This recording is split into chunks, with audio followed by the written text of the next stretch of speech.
queridos, voltamos para a nossa segunda aula. Só Deus dessa misericórdia. Por quê, professor? Porque hoje nós vamos falar especificamente sobre o bioma amazônico. Acredita? Eu me parei. Vamos entender quais são as características tanto das estruturas que formam a fauna e a flora do bioma amazônico. De novo, professor, para que eu tenho que entender a estrutura da fauna e flora do bioma amazônico? Para que, desta forma, possamos realizar os tratos culturais, os manejos, sem interferir na estrutura natural dos vegetais, dos animais que existem, que formam o bioma amazônico. Vamos recapitular. Eu, professor Jefferson, junto com vocês, filhos de agricultores, vamos juntos. Vamos dar a nossa mão, caminhar nessa empreitada agroecológica da produção. Calma que o tio não pode pular muito. Chega, deu uma fisgada. Calma aí, espera aí que o tio está com um probleminha na coluna. Olha só, vamos lá. Perco até a concentração, acredita? Meus queridos, vamos lá. Eu sou muito claro. Estou com um probleminha aqui. Vamos lá. Prof, hoje vamos falar sobre as características do bioma amazônico. Dá uma olhada lá na tela, primeiro. Aqui, ó, bioma amazônico. O bioma amazônico, característica do bioma amazônico. Habilidade. Caracterizar o bioma amazônico e, em especial, a região amazônica? Não, em especial, a Amazônia Ocidental, porque Porto Velho, que é o capital de Rondônia, está dentro da Amazônia Ocidental. Quero saber lá. Vamos lá, o bioma amazônico, maior de todos os biomas brasileiros, e engloba a maior bacia hidrográfica do mundo. Além de ocupar um grande território, destaca-se pelo número de espécies equivalentes à metade de todas as espécies, aproximadamente aí.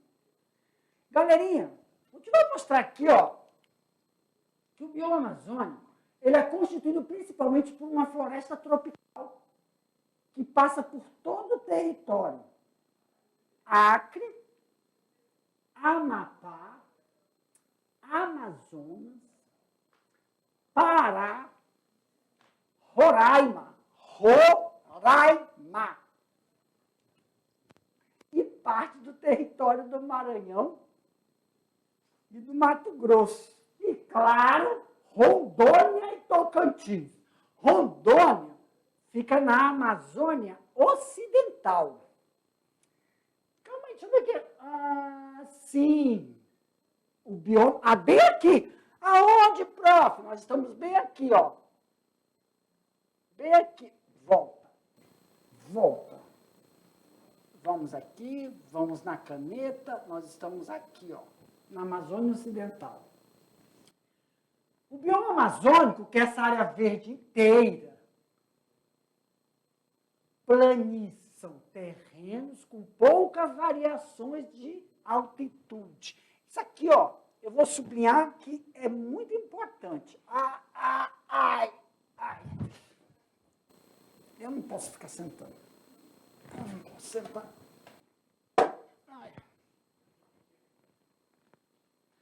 Terreno com pouca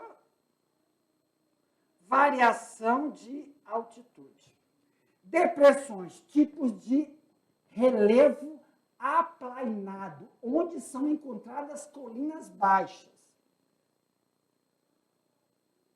E planaltos, terrenos com superfícies elevadas. as planícies que constituem inundadas por áreas e rios. Vem aqui pro tio. Vamos lá.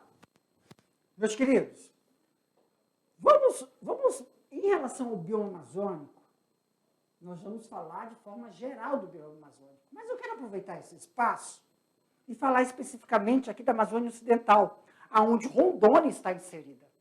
Rondônia, por ser um estado, é um estado que é heterogeneidade dentro do que a gente fala do bioma. Por quê, professor? Só na capital, o clima já é diferente do Cone Sul. Só na capital, a estrutura física, o que eles chamam de planícies, é diferente de quando eu vou em Jaru, quando eu vou chegando em Ariquemes, se eu vou para Vilhena, se eu vou para São Francisco do Guaporé, até a estrutura das planícies são diferentes. Nosso estado, ele é totalmente heterogêneo. Mas o que ele tem de igual com o bioma amazônico, professor? Porque ele está aqui, ó.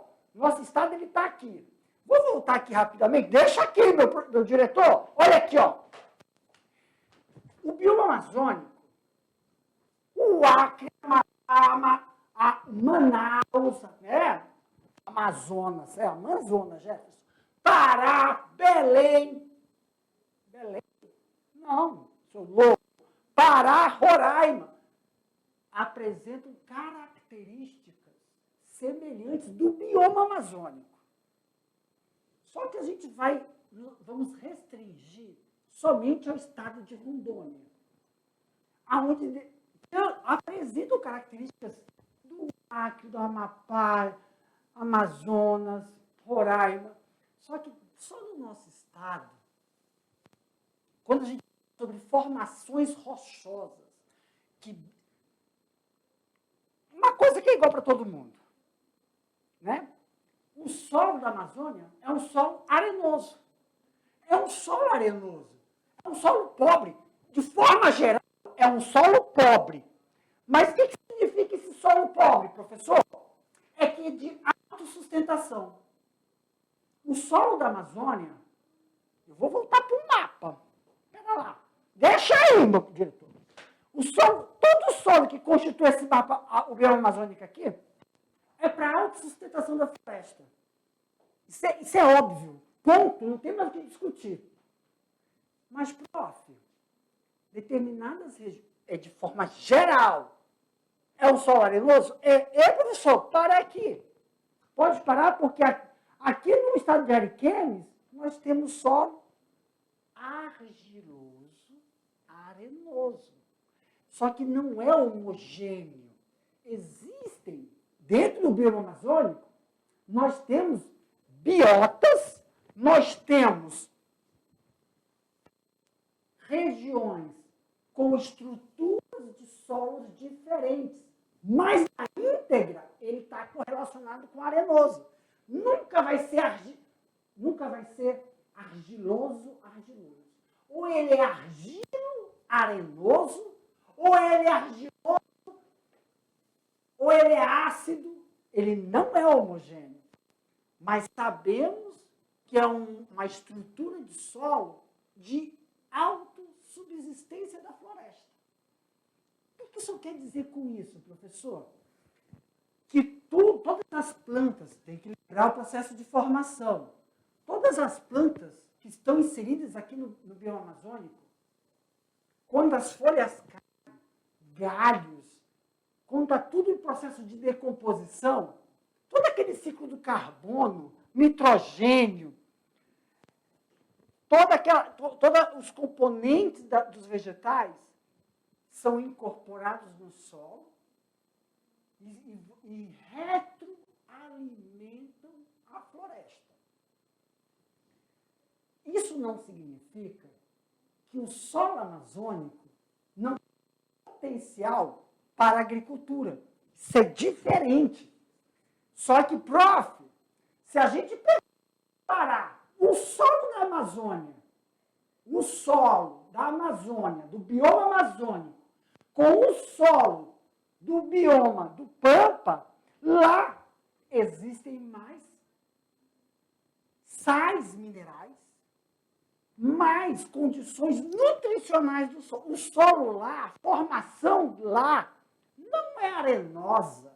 A formação é propícia, argilo-arenoso, argilo-argiloso, ou tem uma concentração de ferro bem maior. E aí não tem problemas também de processos de acidez de solo. Aqui não. É um solo, não podemos considerar o solo do estado de Rondônia um solo pobre, um solo fraco, não. A estrutura dele, a estrutura do solo rondoniense, que é uma estrutura heterogênea. Heterogênea significa o quê, professor? Na capital, ele tem uma determinada formação rochosa. Lá no Cone Sul tem outra. O solo de Vilhena é muito semelhante com o solo que a gente encontra no Paraná. O vermelho, com concentrações de sais minerais que são propícios.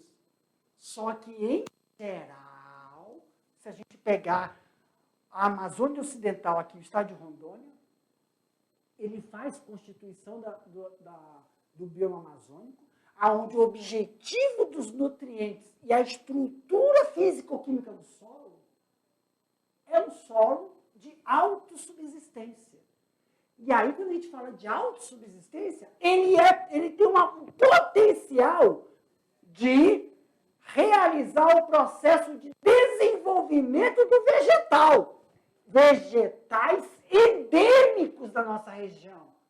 Vegetais que têm capacidade, em um processo de estiagem, que dura quase 5 meses sem chuva, manter o sistema de captação de água, manter o sistema de captação de água e nutrientes para períodos chuvosos.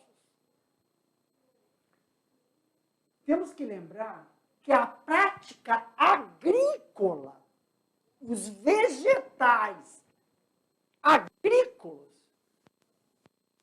as cultivares e as suas variedades, soja, milho, arroz, aí tem isso quando a gente fala de grãos. Soja, arroz, milho. Se a gente falar de formação de pomar, cupuaçu, cacau, café, limão, agricultura, tomate, agricultura, tomate, não feijão, feijão é grão, tomate, alface, repolho, couve, salsa, cebolinha, agricultura. Essas variedades, esses vegetais, eles têm uma demanda maior de nutrientes. Uma demanda que o solo amazônico não corresponde com uma autossubsistência da floresta.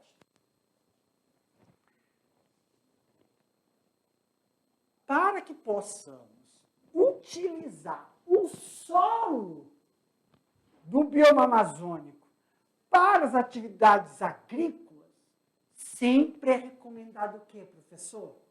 Realizar uma análise do solo. Realizar a análise do solo para, no resultado, verificar qual é o tipo de solo. A estrutura física desse solo. Ele é muito arenoso, pouco arenoso, ele é mais argiloso, ele é misto, areno-arenoso.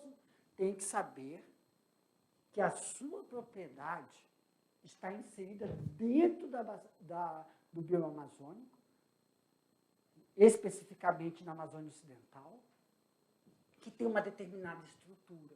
Você primeiro tem que conhecer a estrutura desse solo. Depois, ver os nutrientes que aquele solo tem, porque são nutrientes voltados para a manutenção da floresta. Nutrientes que ele tem. Se ele é ácido, você pega todos esses dados, aí você compara os dados com a necessidade da cultura que você quer implantar. Claro que nós sabemos que cultura ela é mais exigente a nutrientes. E aí sim, você vai colocar, você vai incorporar no solo a quantidade de nutrientes para a sua cultura que você vai desenvolver na sua agricultura. Se é o alface, se é o tomate, se é a cebolinha, se é o couve-flor. Não, professor, eu vou fazer fruticultura. É a banana, o cacau. Se você for fazer um pomar, uma fruticultura, é o abacaxi. Então, você tem que incorporar no solo todas as necessidades da cultura em relação aos nutrientes, de forma que aquela cultura que vai ficar naquele solo, a cultura que vai ficar naquele solo, só tire do solo o que você incorporou. E o período que ela ficou ali, ela deixa no solo o que é de necessidade para os vegetais que são nativos daquela região. Mas, professor, calma aí que eu não estou entendendo uma coisa. Mas eu não vou abrir, eu não vou limpar a região? Não é assim, galerinha. Tem 2 sistemas de produção. Aqui nós vamos falar sobre a integração da atividade da agricultura com a atividade agricultura. Agricultura, nós temos a horticultura, olericultura, fruticultura.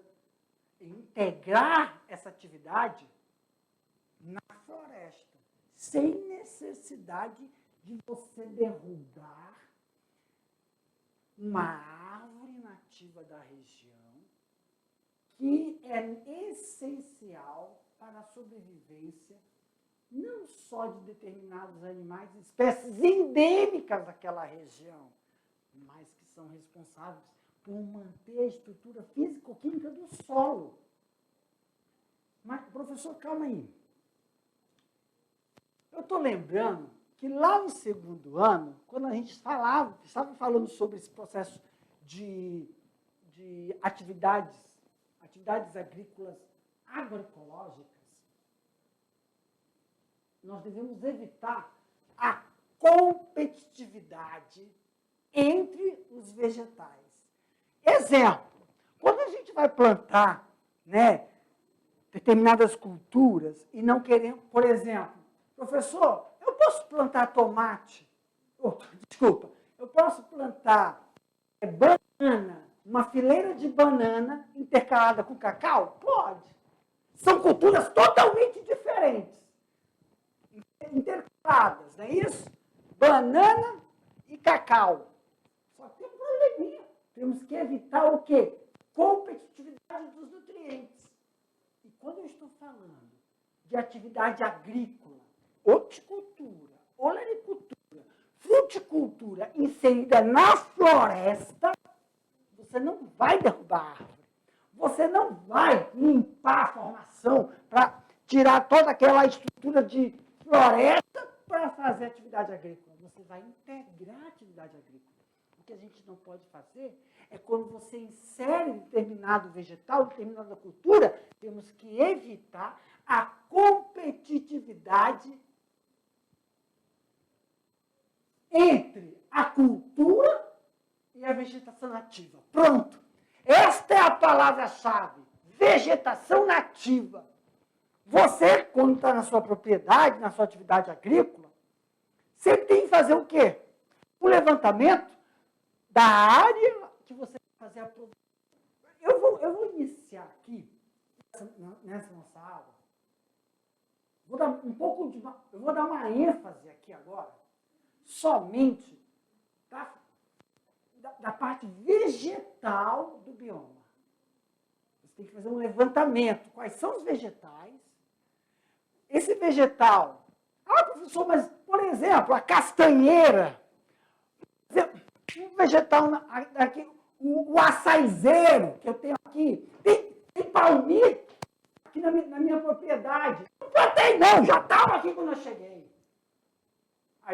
Mas só que eu não trabalho com palmito, eu não trabalho com açaí, vou derrubar? Não, por quê? Porque esse determinado vegetal, que foi naturalmente plantado, semeado, cultivado, está interagindo não só com o solo, mas está interagindo também com determinados exemplares de origem animal que necessitam daquele vegetal para a sua reprodução, para a sua alimentação, para a segurança, para manter a biodiversidade de outros animais dentro da floresta e do solo.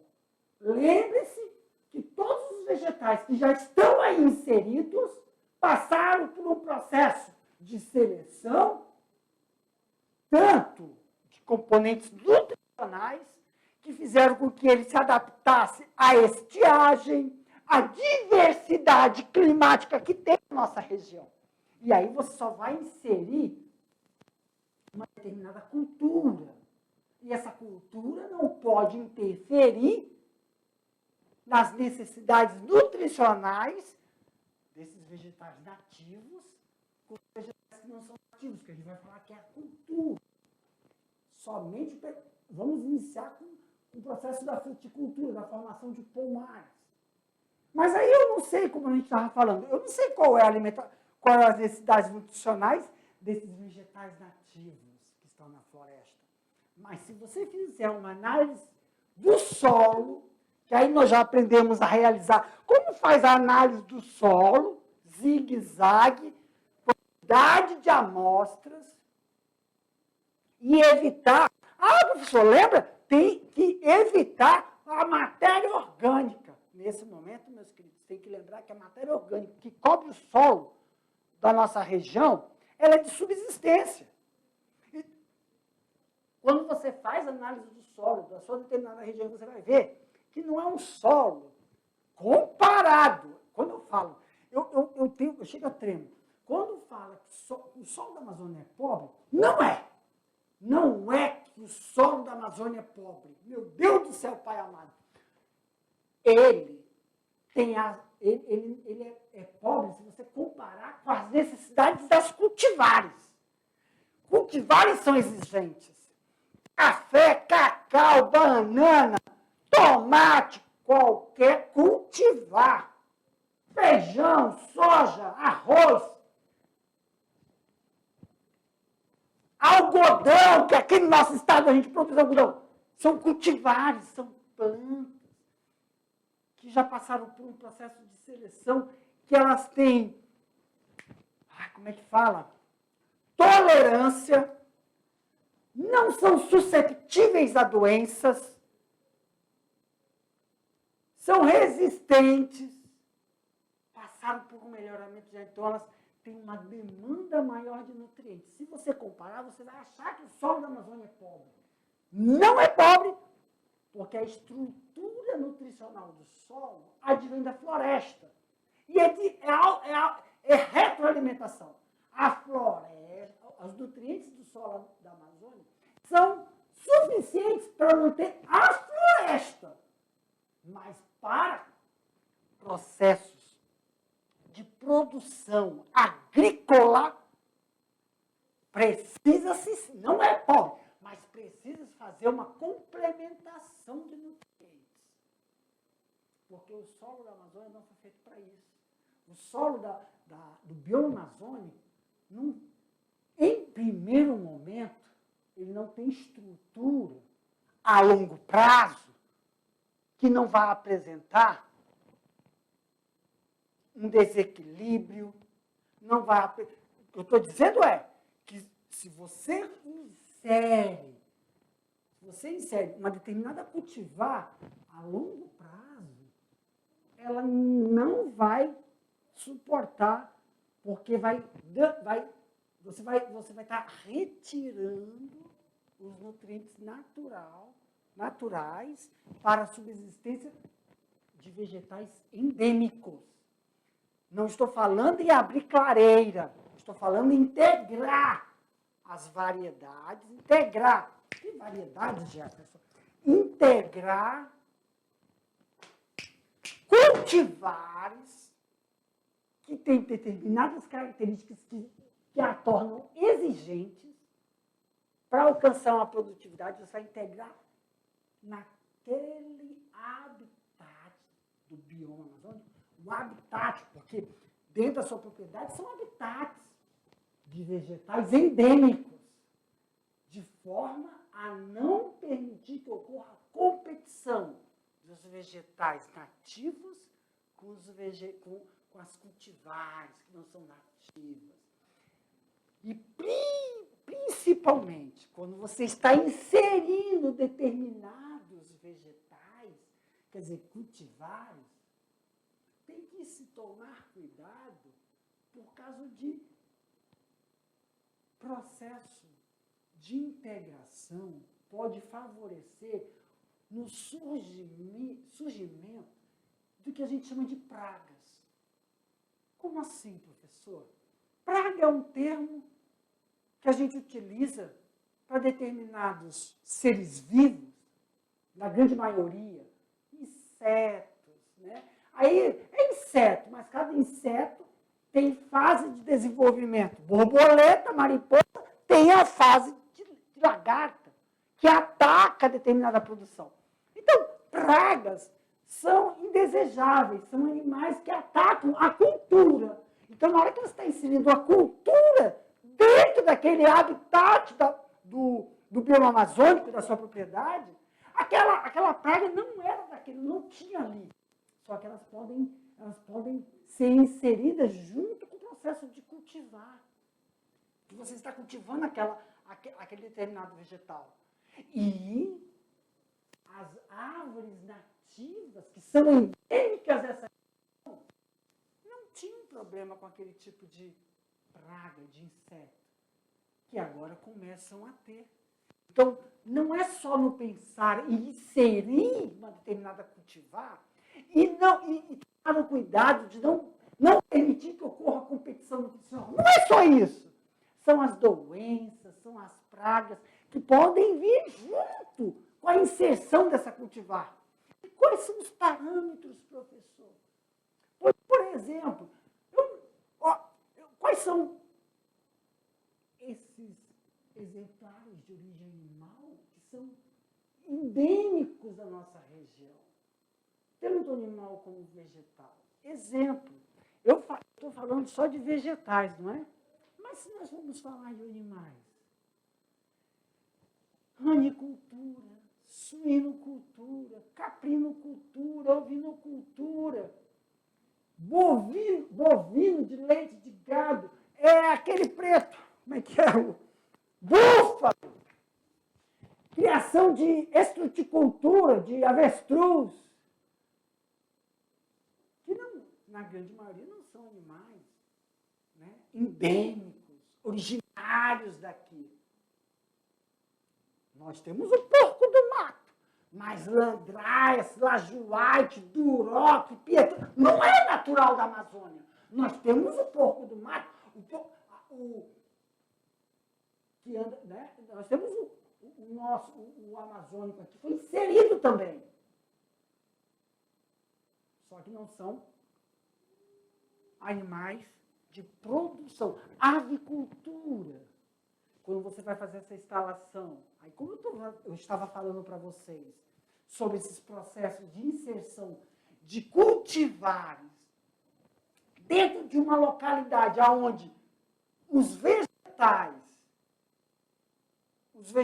endêmicos, nós temos que fazer um planejamento para evitar a competição e a inserção de novas doenças ou pragas que anteriores não afetavam esses exemplares vegetais. Da mesma forma, nós vamos ver como são os processos de inserção de atividade da pecuária, de animais, dentro desse bioma amazônico, sem prejudicar a atividade dos exemplares de animais que são endêmicos nessa área. E também não é só evitar que um vira predador, o outro vira presa, porque pode ocorrer o processo de escapar. Exemplo, tilápia. Tilápia não é endêmica da Amazônia. Tilápia não pode, tem que tomar muito cuidado da atividade da piscicultura, porque se a tilápia escapa, ela é um predador, vira predador, porque ela não tem predador natural aqui na nossa região. E não é só em questão de presa predador, é questão também de doenças. Da região do ecossistema, que é micro em relação ao processo dos micro-organismos que antes não eram daqui, que esse animal, que esse peixe, ou que aquela outra determinado animal de determinada prática agrícola, pecuária, na verdade, possam trazer para a região. Como nós estamos falando de levantamento, né, de determinados organismos que são endêmicos da região, vamos dar uma olhada aqui, então, no processo aqui do quadro, para a gente fazer esse tipo de levantamento. Aqui, ó, a característica do bioma amazônico. Eu prefiro. Aqui, meu querido, volta aí, Butiu. Sinceramente, abra o olho que eu te vai mostrar agora o slide. Tudo que eu falei está no slide, tá? Agora vamos fazer esse levantamento aí, acompanha no slide que vocês já receberam aí da professora presencial, né? O professor presencial, que já repassou então os slides para vocês. O tio vai passar agora os slides. Eu falei mais e deixei de mostrar. Agora a gente vai mostrar passo a passo quais são alguns animais endêmicos, vegetais endêmicos da Amazônia, da nossa região, e como depois a gente vai ver como é que é esse processo de inserção, né, de atividade agrícola e atividade pecuária. Aí eu vou frisar de novo, o negócio não é inserção, perdão, gente.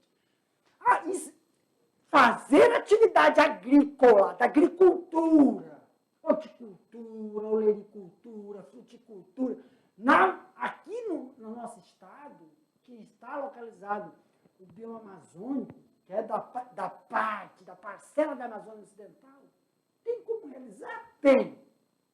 Mas aí nós temos que tomar cuidado, porque esse processo de integração, a palavra-chave é integração da atividade agrícola sem interferir nos processos de manutenção e desenvolvimento de vegetais endêmicos e animais que são endêmicos, é integrar a produção da agricultura na floresta e integrar a atividade da pecuária, criação de animais, sejam eles endêmicos ou não na nossa região, como eu dei o exemplo do pescado,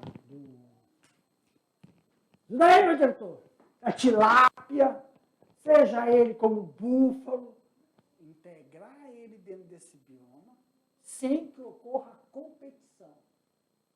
E que ocorra o processo de amenizar. Não vamos ser hipócritas falar que vamos manter. Amenizar as interferências externas não existentes desse bioma.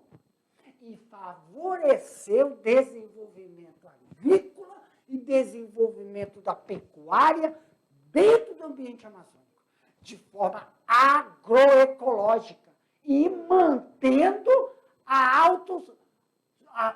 subsistência desses exemplares que são endêmicos. Quando eu te falo que exemplares são endêmicos, são esses, sem alterar a vida de determinados exemplares de origem animal e vegetal que constitui o bioma amazônico. Amplia, meu diretor. The 5 minutes. Tempinho ainda para coffee.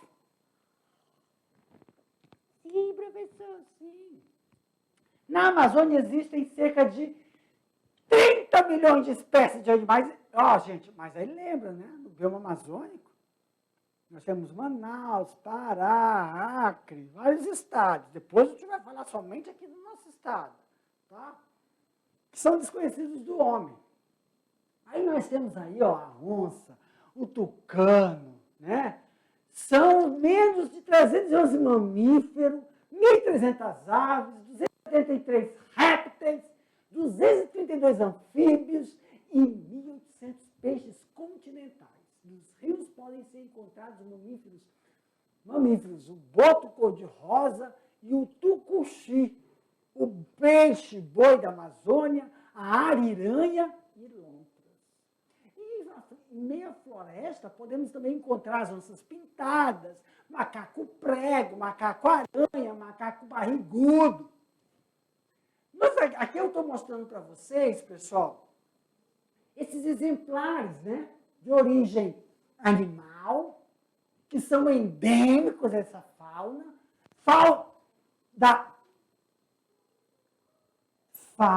eu vou falar fauna porque a gente fala animal, flora é a floresta, mas são exemplares que são endêmicos da região e temos que tomar cuidado nesse processo de integração da atividade da pecuária e da atividade agrícola.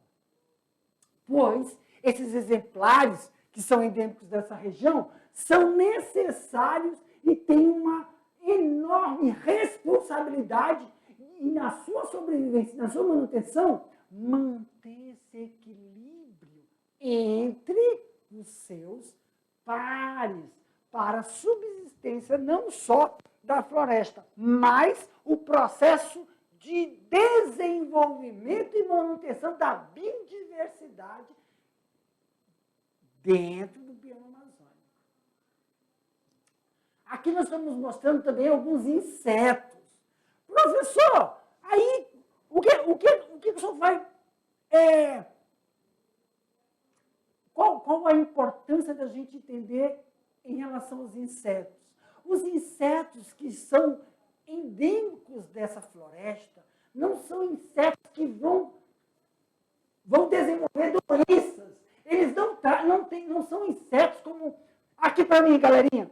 Aí, como eu estou mostrando louva-a-Deus, abelha, vespa, borboleta, mariposas, que são endêmicas da região amazônica, elas não são insetos, não são consideradas pragas. Elas não surgem durante uma determinada fase do desenvolvimento da produção agrícola. Por isso que temos que tomar cuidado, porque não podemos, na hora de inserir determinados animais, ou determinados vegetais, em relação de presa e predador. Abre aqui, tio. Em relação à mata, né, firme aqui, na categoria, nós podemos observar que existem determinadas regiões de várzeas e igapós, porque a região amazônica ela tem um período que é uma região que é alagada. Determinados períodos determinadas épocas do ano passam por transformações que vão possibilitar ou não o processo de cultivo, o processo de inserção da atividade agrícola. Então, é muito importante salientarmos que existem, sim, regiões amazônicas que, em determinados períodos do ano, a gente acha que pode ser implantada uma atividade agrícola, mas não pode. Por quê? Porque, em determinado período do ano, essa área ela não é seca, ela fica inundada. Por isso que é muito importante você ter a noção de como ocorre essa transformação durante o ano dentro do que a gente fala das regiões alagadas, as regiões que são intermitentes devido aos afluentes. E claro que tem no slide nosso aí uma preocupação sobre queimadas, garimpagens. Aqui para o tio. Meus queridos, em relação a esse processo, sobre esse negócio de queimadas, já que está no slide, que existem práticas de manejo de queimadas. Quais são as vantagens? Quais são as desvantagens? mitos e verdades sobre esse processo de queimadas para a formação de pastos, para a formação de processos agrícolas e inserção na pecuária.